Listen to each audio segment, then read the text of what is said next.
Malsch and Pipeman on W4CY Radio.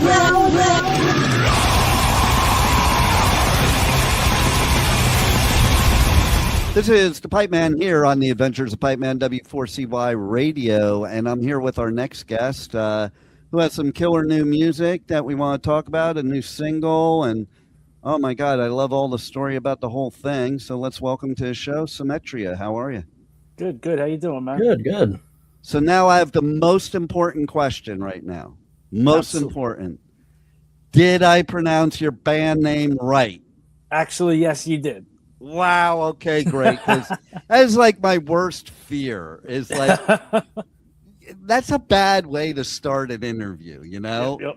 And so, if I'm not 100% sure, I'll ask like that just to make sure, or I'll just make fun of myself for fucking it up. Hey, don't worry, man. It's happened so many times. We've joked around that we got to pull the old Leonard Skinner pronounced SYMETRIA for one of these albums at some point. Right? Exactly. And nowadays it's so hard to find a band name that band names are misspelled. They're pronounced differently than you would think. So I never assume with any band name Right. that I'm pronouncing it properly. Right. Because you never know. So you're celebrating 10 years. You have a new EP, an expanding tour schedule, a lot going on. So let's talk about the new single and lyric video, The Game. All right. So tell me, because I know you guys have like a story behind that song, and I want our listeners to hear the story about behind that song. Yeah, I mean, if I'm not mistaken, that was the first one that Matt really helped us finish writing. So that's, pretty important right there, right off the bat, as far as that piece. He's the newest member of the band coming in. And beyond that, lyrically speaking, it's really about what I call like the game of life, right? There's two games going on that most, from my experience, most people don't fully realize all the time. You got, the game of life where you're playing to win in your life and you don't really think about anything before you, anything after you, or anything like that.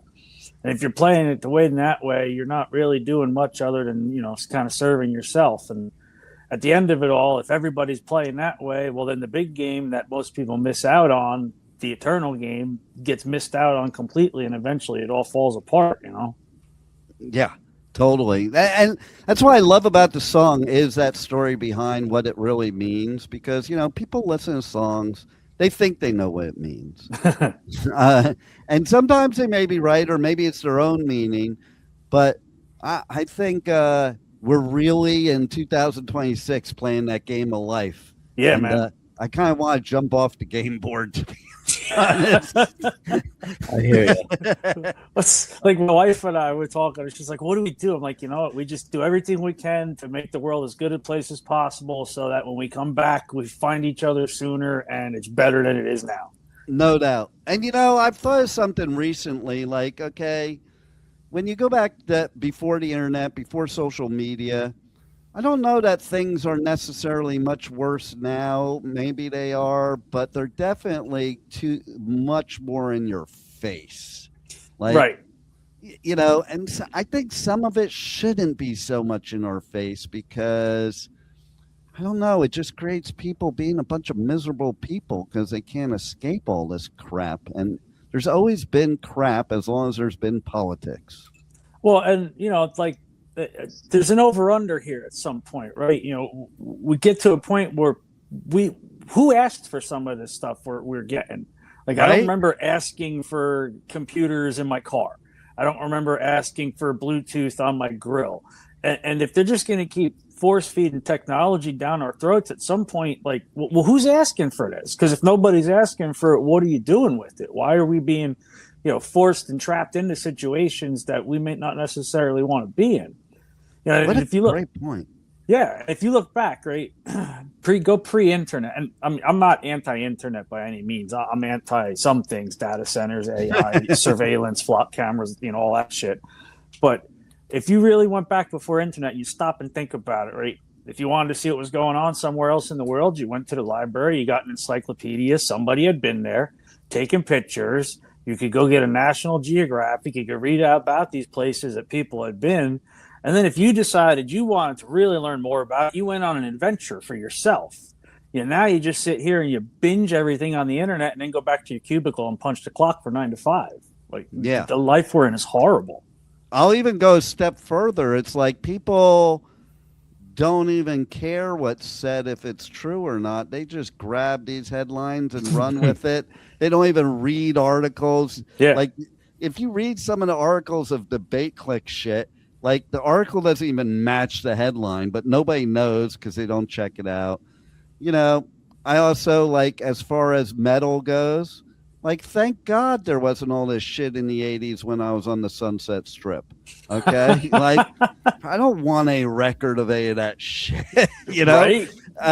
You and how many hundreds of others. Right? And the thing is, it's funny because I am a techie and I still agree with what you're saying. Like, one day I was calling my youngest daughter and I'm like, some days I just want to drive down the road and throw my phone, my computer, and my iPad out the window and keep driving. And she goes, Dad, who are you kidding? You're just as addicted to anybody. And I said, yeah, I am, except I come from a time before we had this stuff, and it was much better. It's my stupid generation that built all this shit. Mm-hmm. And we built it because we wanted to make our lives easier. My life is not easier, okay? We all have no time in the day. Everybody's stressed out. Everybody's got anxiety. Everybody has panic attacks. I give all that stuff to the internet and social media, and there's never a shutdown in anything. Like, even me, I run a radio station. I can't tell you how many people text me at like 3 a.m. and then freak out when they don't get a response 5 minutes later. Like, okay, I get it. I'm a radio station, but still. If you couldn't reach your radio station before all this stuff, you waited till the next day. Yeah. And what was wrong with that? At least when you got somebody on the phone, you were going to get a real person. Right. I was thinking about it too the other day as I was going to the mailbox, the old school mailbox here at the studio. And I'm like, oh man, I miss the days when we only had this, because like, you're getting bombarded.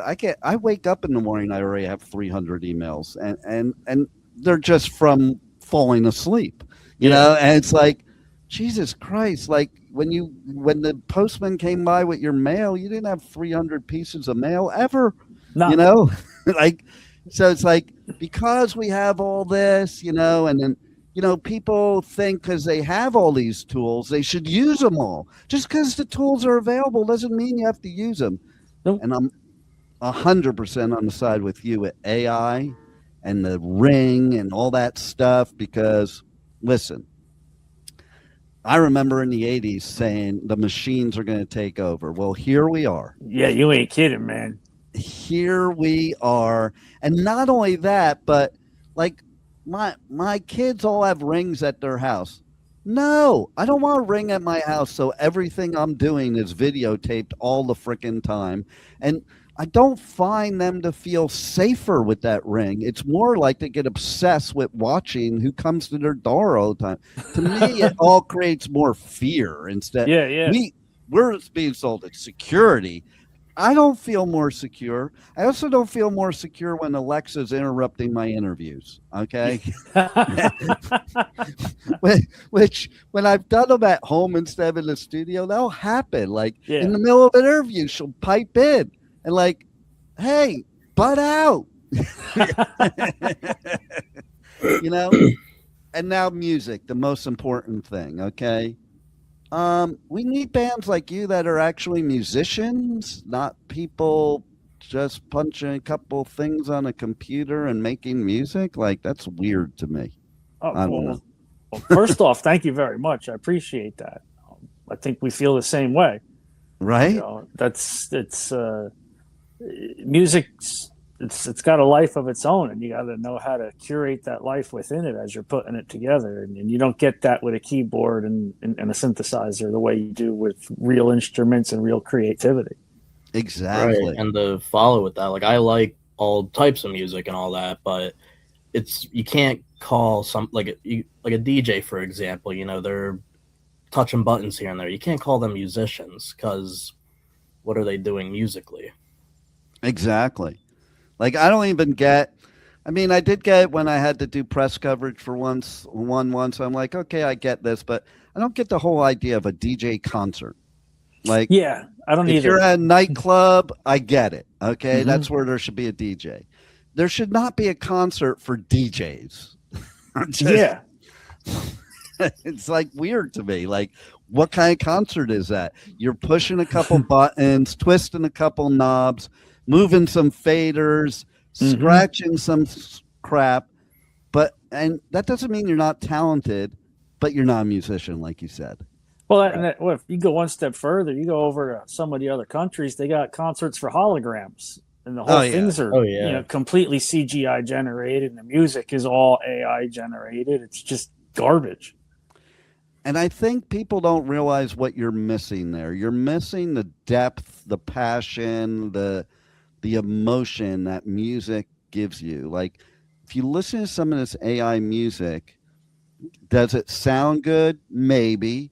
But does it invoke emotion? No.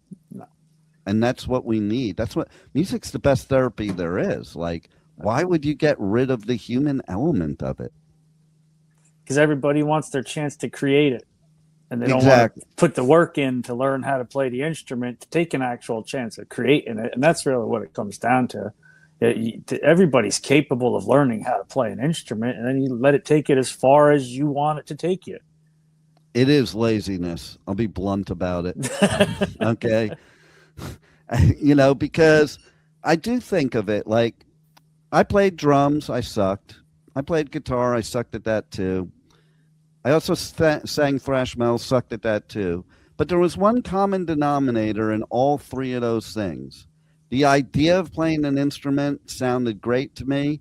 The work I had to put into to become good, maybe not so much when I was young, you know? And I also, to your point, I think in any industry, like, there are no experts nowadays in anything. Like, everybody thinks they're an expert. Right. You know, I think there's something to be said about an expert. You know, you're not gonna become Randy Rhoads by pushing buttons.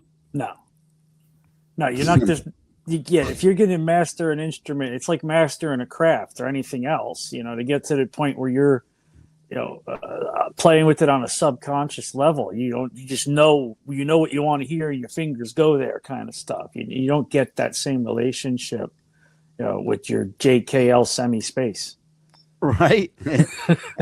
And I think too that everybody that has something to say about music or musicians or creating that AI stuff should still learn how to play an instrument, because then you'll have a lot more respect for that musician of what it really takes. Because it always sounds great when you're playing air guitar, like, oh, I could play that song, until you actually get on the instrument, like, oh, how do I do this?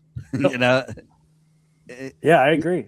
It's like that's what gives me more respect for people like you guys, because I did try and I sucked because I didn't put enough effort into it. Like you said, anybody can learn, but it's how much effort you're going to put. I remember like hearing about Randy Rhoads practicing 8 hours a day. I was like, holy shit, I don't want to practice 8 hours a day. Or like even like I had a practice pad for years. I played drums for 9 years. The reason I sucked is because I couldn't stand using the practice pad in the beginning. Mm-hmm. You got to do those beginning things. Or like with the guitar, I didn't want to do scales. Just let me play a song, okay? I don't want to do scales. But you need that foundation to be able to not only play music, but to create it. Right, and that's the big difference. Like I've learned over the years, to learn a song is one thing, and like to learn your chords, learn your scales.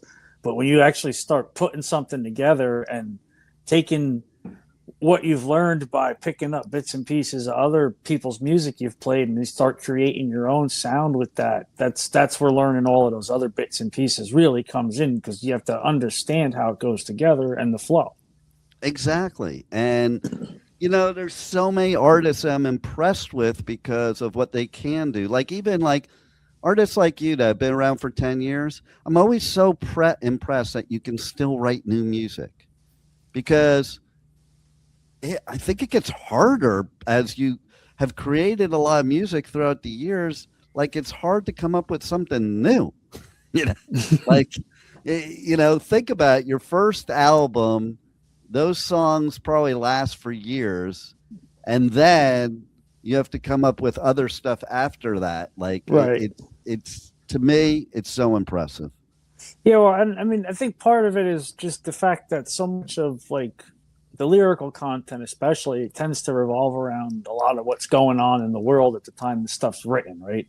Yeah. So as long as the guys are able to stay creative in what they're doing musically, you know, my part's a little easier because I get to draw more influence on what's current today versus does this sound like something we did on 2 albums ago kind of deal. Well, exactly. And it's like, you take certain bands that were like teenage bands that their music still is kind of teenage. It's like, how relative is it if you're still writing teenage music when you're in your 40s, 50s? Oh, yeah, it's got to evolve. Exactly. If you want to stay relevant and current and keep attracting new people and keep people paying attention, you got to be singing about and writing about stuff that's going to do that. Exactly. And, you know, I'll even go a step further with it. And the fact is, you know, the one thing I will say positive is, man, it makes me sad that you could take songs written in the 80s by like metal and punk bands, change the names in the songs, and you could still have the same song today. That blows my mind. Like, how are we still writing songs about the nuclear war that's going to blow up the world? Because the threat's bigger now than it was then, unfortunately. Exactly. And it's like, it's crazy. Fuck. Like, how come we're not over this shit already, you know? And so, yeah, like, so your song, like, to me, it just says it all. The game just says it all, because life is kind of a game too. And, you know, sometimes that game is good, sometimes not so much. And so I love when you write a real song that people can actually relate to.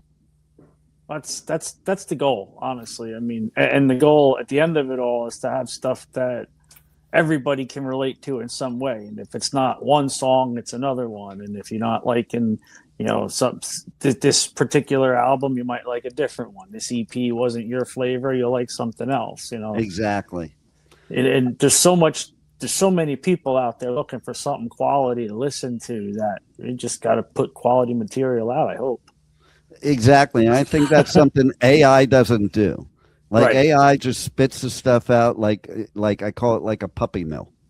Well, so my overall take on AI, and I've thought about this a lot, because really what AI is doing, it's like a conglomerate of greatest hits. You create an AI system and you turn it loose to learn everything about everything that's ever existed, and that's great. So AI goes out there and it absorbs all the top 100 charts for music that ever existed. It takes all that information and says, all right, based on the 100,000 songs I learned as your AI Claude, this is the best song that I can write, and boom, spits it out to you. But that song's going to dirty the pool because there's nothing new in that song. There's nothing creative in that song. It's a greatest hits song. And everybody's going to think it's great because it's the greatest hits of 100,000.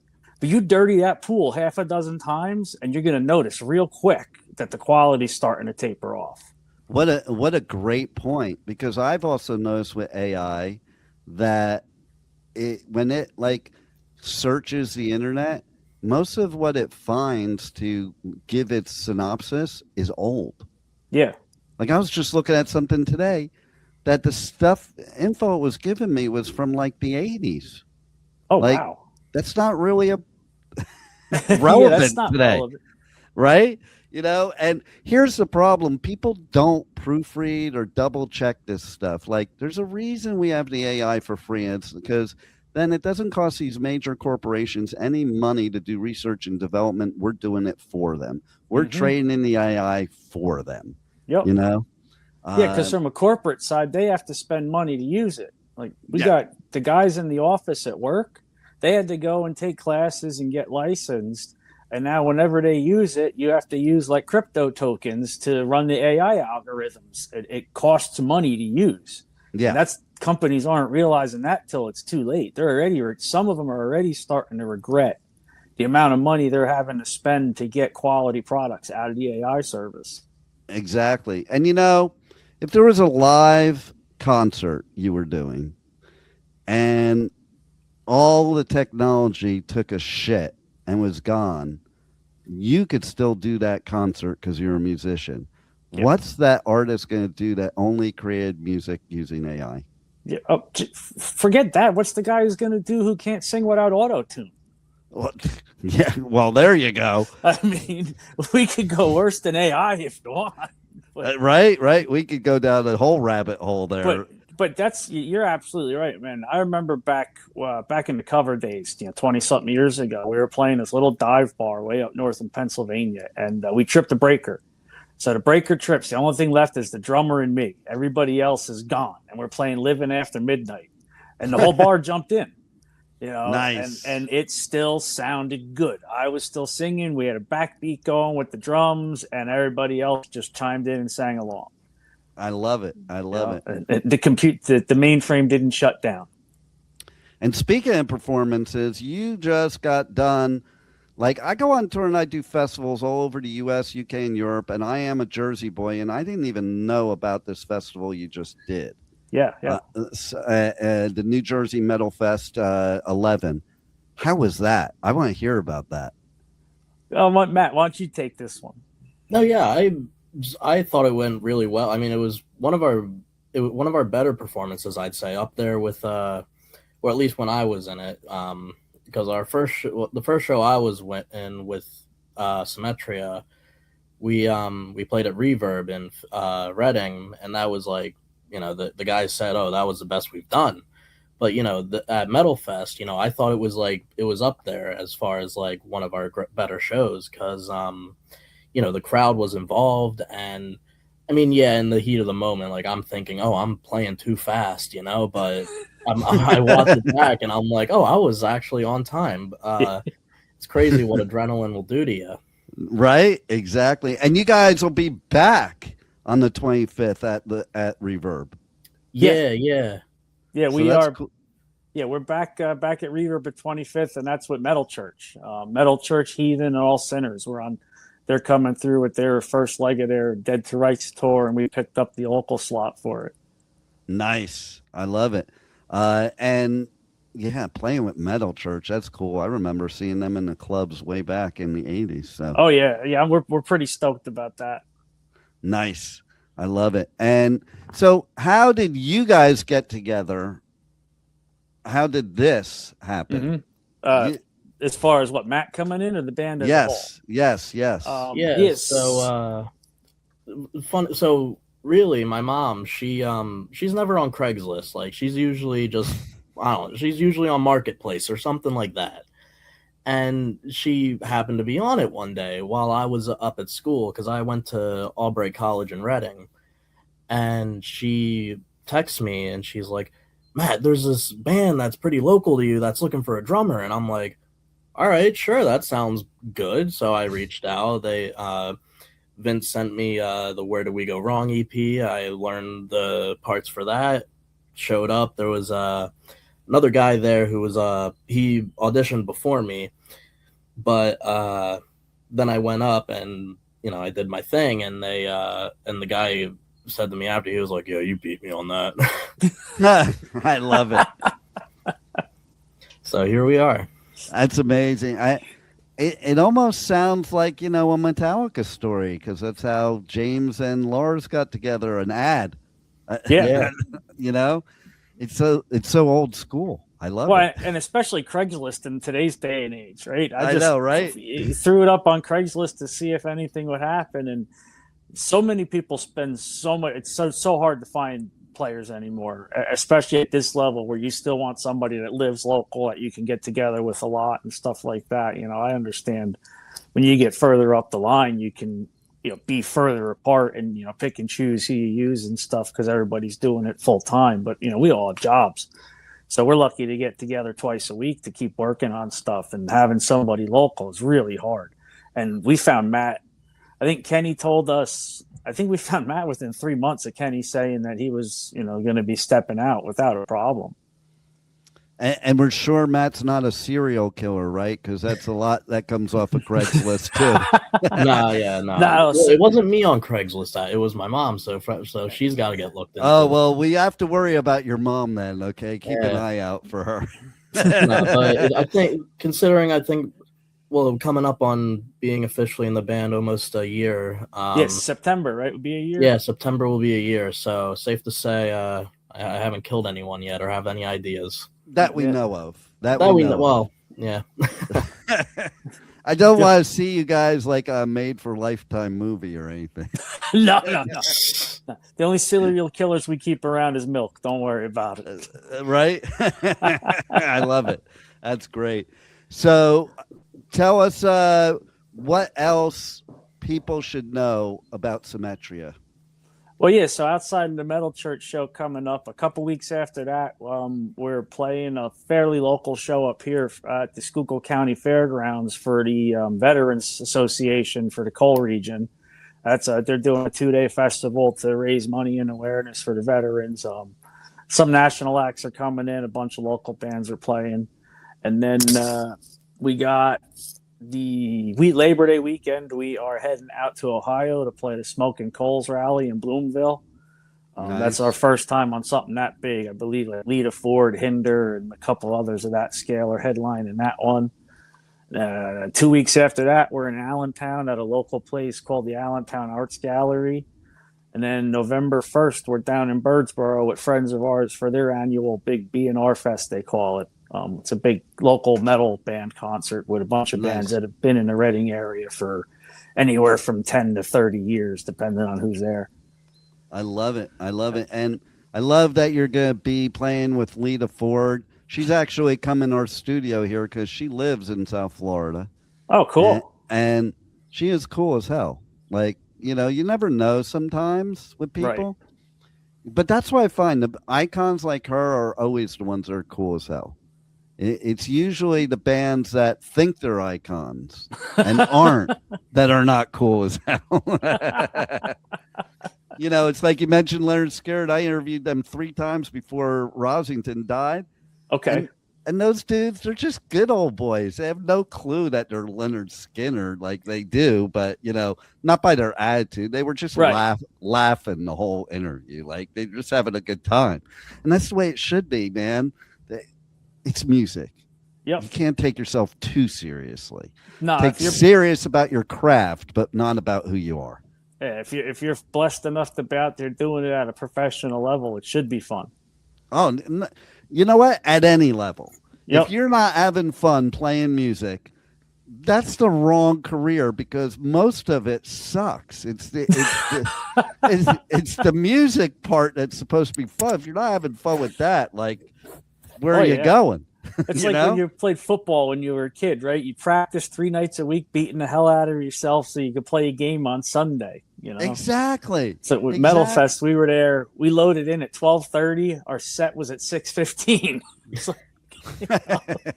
That's just the way it goes sometimes. No doubt, and the stress that goes along with it too, and and we can tell if you're not having fun. Too. Oh yeah, the listeners can tell, and if you're just dialing it in, man, why are you in this industry? That's what I think. I remember I was serious about getting in the industry, but it was wrong time of life for metal because they were converting all these bands I knew into hair metal bands. I was watching the record labels backstage saying, okay, you're going to play your music like this now, you're going to dress like this. I'm like, I'm out. Fuck this. Like, hell yeah, dude. Why be in music if you're not doing what you absolutely love and have passion for, and just doing it as a job? Well, that's why we're still here. I mean, I'd be lying to you if I told you I didn't turn down the 360 deals and the bullshit deals and stuff like that. I was blessed to have the right people around me, and I knew who to ask questions, and it was like, yeah, no, man, you don't want to mess with none of that stuff. See, that's key too. I think a lot of people don't realize that because, like, yeah, going back to the 80s, the record labels were the ones giving the artists all the drugs and alcohol and women and debauchery because while you were like out of your mind, they were taking all your money. Yep. You know? And then when it was all done, they told you how much you owed them for going on tour. Exactly. Exactly.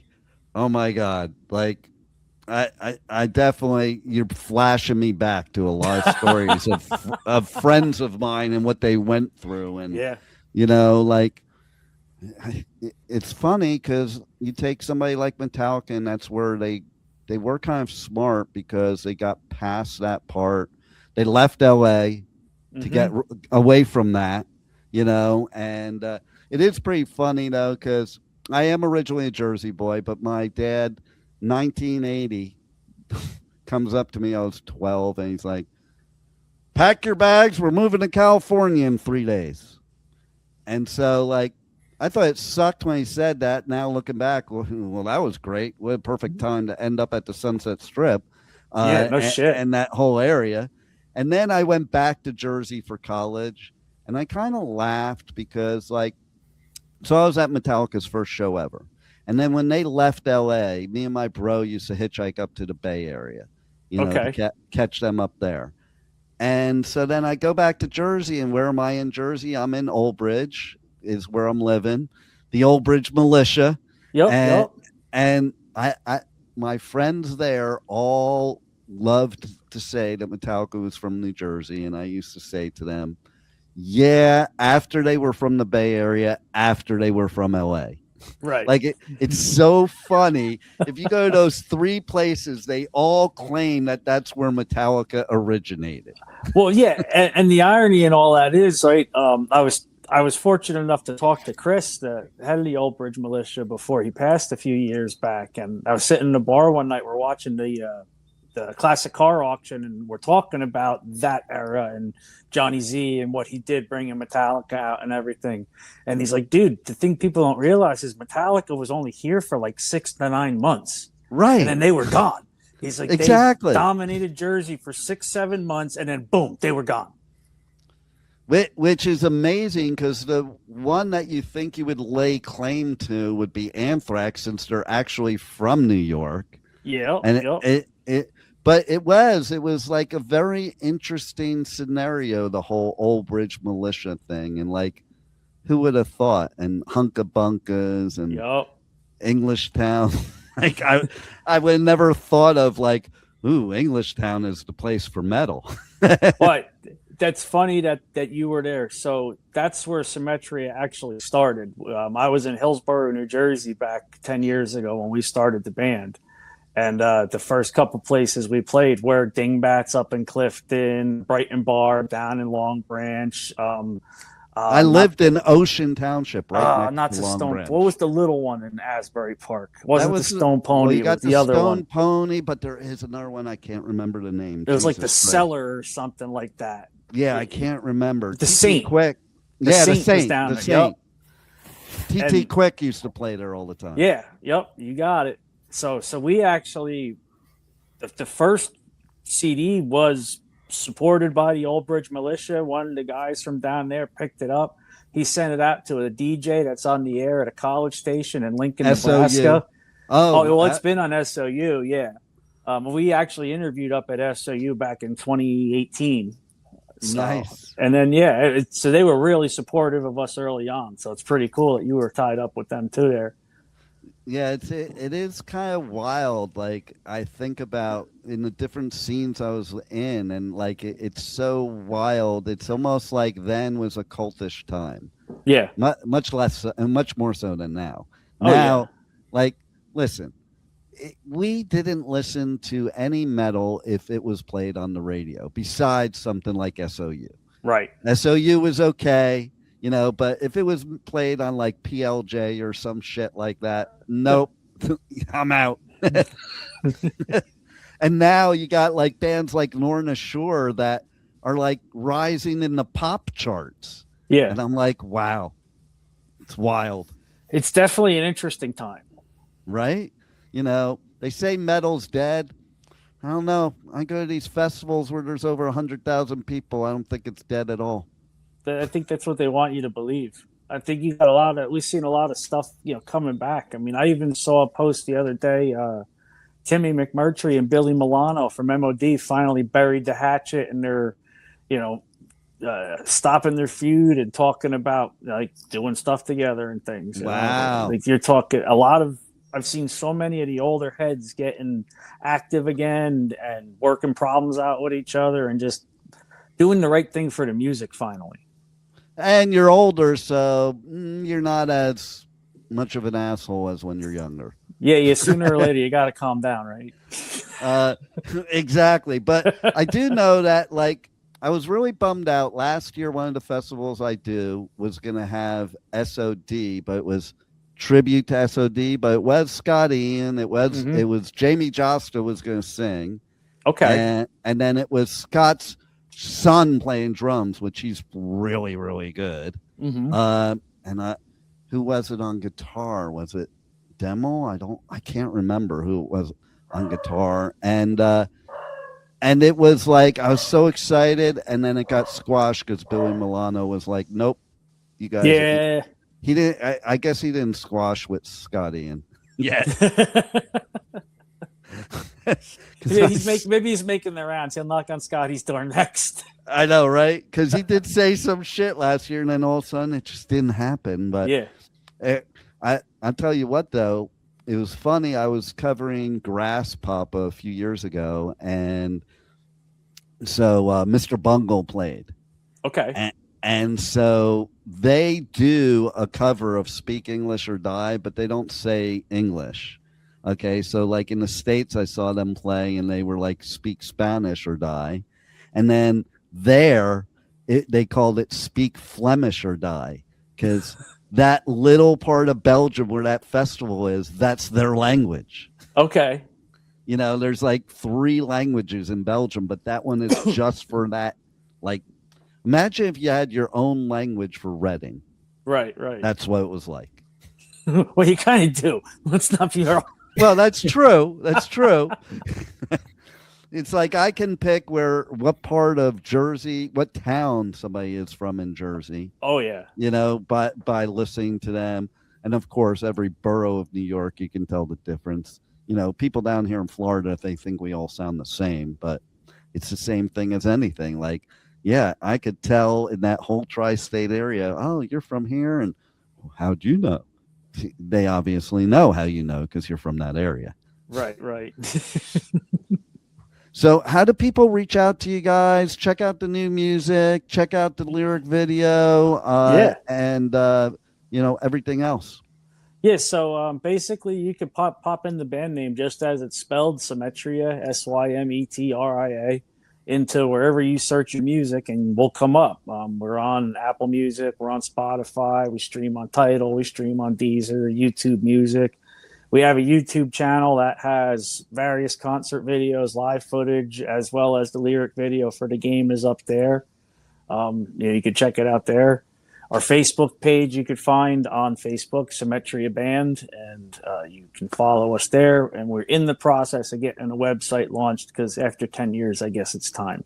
It might be time. It might be time. Just in time for people to not use websites. Yeah, that's about where we're going. But actually, it'll be nice to be able to get merch out to people on a broader scale. So that'll be one of the biggest tools for it. And it gives me a spot to park the EPK. And with hoping to grow and continue on at least the festivals and get on out tour once or twice here in the next coming years, having that EPK online will be a big deal help. Nice. And so if a video game was going to use your song in the game, which video game would you want it to be? That's a question for Matt, because I haven't played video games probably in 30 years. So you're saying the song, the game, what game would it be part of? What game would you want it to be part of? Yeah. I'm gonna say Doom. Any of the Doom games. All right. Nice. Because that has like a very like Metallica kind of feel, like like that, just sort of upbeat stuff. But I don't know. To me, the game, it gives sort of like a drive. Like, hey, we got to start a revolution. Let's fuck shit up, you know? Hell There yeah, you man. go. And see, like I asked that question because, like, with a name like the game, it should be part of a video game. Just saying. Hey, look, our bank account's more than willing to receive checks and sign these documents. Right? Exactly. So what do you think Matt has brought to the table? Honestly, here's an idea, right? Here's the best way to describe what Matt's brought to the table. The last practice before the show, we were jamming after we ran the set. And, you know, other than Matt, we're all in our 40s and 50s. So we're a bunch of old heads. So Mike starts playing Am I Evil? Brian jumps in. Kevin's going along. And Matt never came in. And I looked at Mike and I went, oh, my God, we got a drummer young enough that he doesn't know that song. He doesn't know the song. You might have to have Lars play it.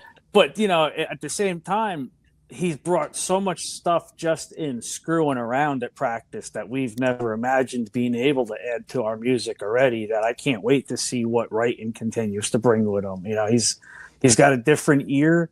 He's got a different mindset, of course.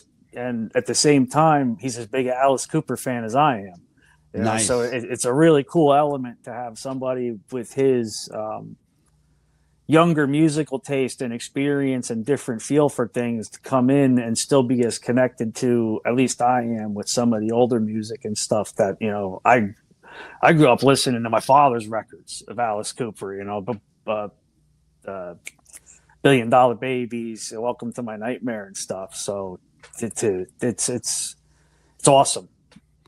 Yeah, and see, I think that, in my opinion, that's also what Matt brings to the table. It is 2026, so I think you kind of need both the older view and the younger view to be relevant. Absolutely. And I think it adds a lot. It says a lot about us as musicians and our ability to stay current. I mean, yeah, you know, and there was no hesitation. Like I've played with guys that would have been like, how old is he? Oh, he's too young. I don't even think we asked him how old he was till the second or third practice. He came in, had the chops, and started jamming, man. It's music. That's what it's about. That's key. It's like Ty, you know, Robert's son, playing with Suicidal now. Yep, he's so young, but man, he just makes sense. Yeah. You know, and brings that younger feel to it. And Mike still has like the energy of a youth. And, you know, God, so you need to have somebody young to keep up with him.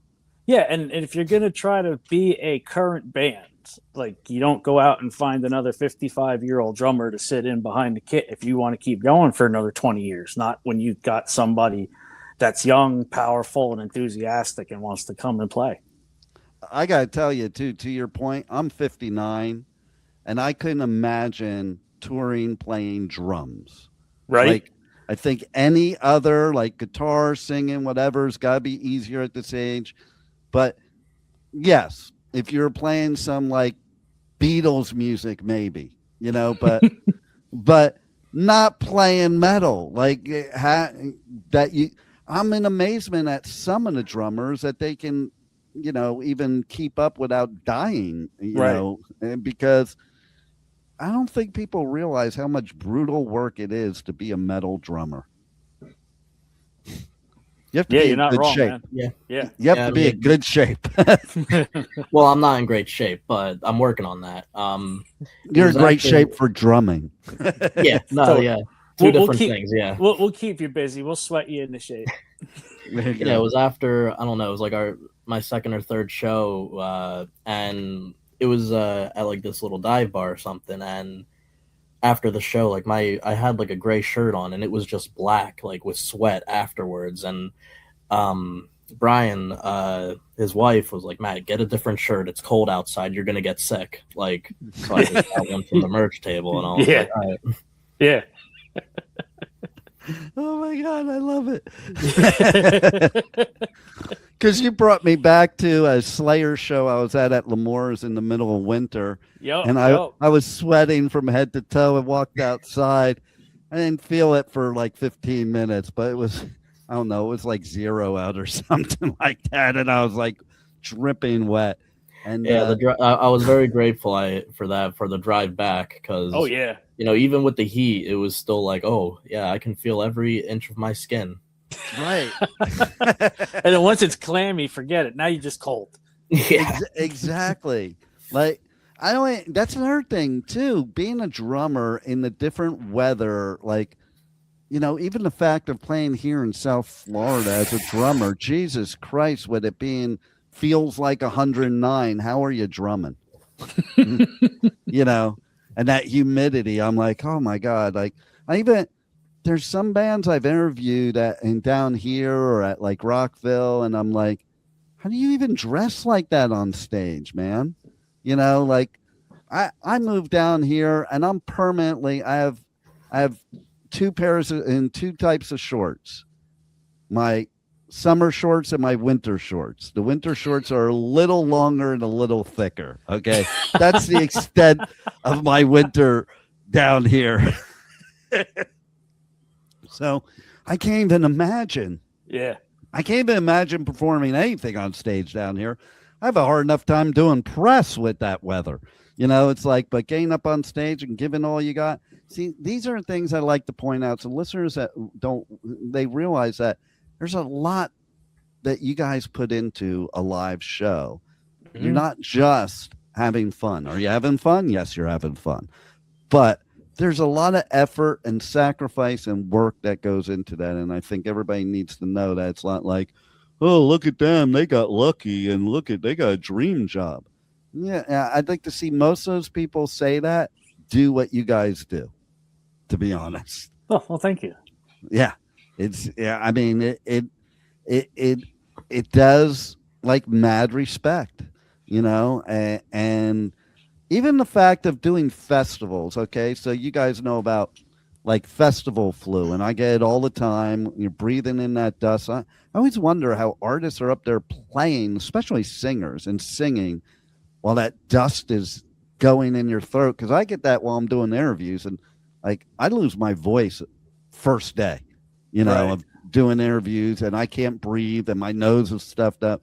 I'm like, man, mad respect for singers going out in this environment, and you got the mosh pit right in front of you. So the dust is going right in your mouth. Well, I haven't gotten to experience that yet, but I'll have to be on the lookout for it. Oh, there you go. There you go. We'll have to get you on some of the DWP festivals. See, there, do that. Yeah, that's what I've been. That's one of my goals right now, because I go to the Sonic Temple every year, and I said, you know what, we got to like, that's a goal. Like, play any of the stages there. Yeah. Yeah. I do Sonic every year. A couple weeks I'll be at Inc. Incarceration. One's that's a cool festival, because that's at the Shawshank Prison. Oh, that's awesome. Yeah, it's badass. Like, my daughter will always go. She's like, so you excited about this festival? I'm like, well, I love doing it. I don't know if excited's the right word when you're doing it every weekend. But then the first time I did that festival, I called her up. I'm like, now I'm excited. I'm calling you from the prison yard of Shawshank. And that is cool. Right. And then I'm like, I'm taking pictures like before the festival starts, like in the morning. There's this other band member taking pictures. And he's like, hey, can you take my picture and I'll take yours? He goes, look at us. We're fanboying out on Shawshank Prison.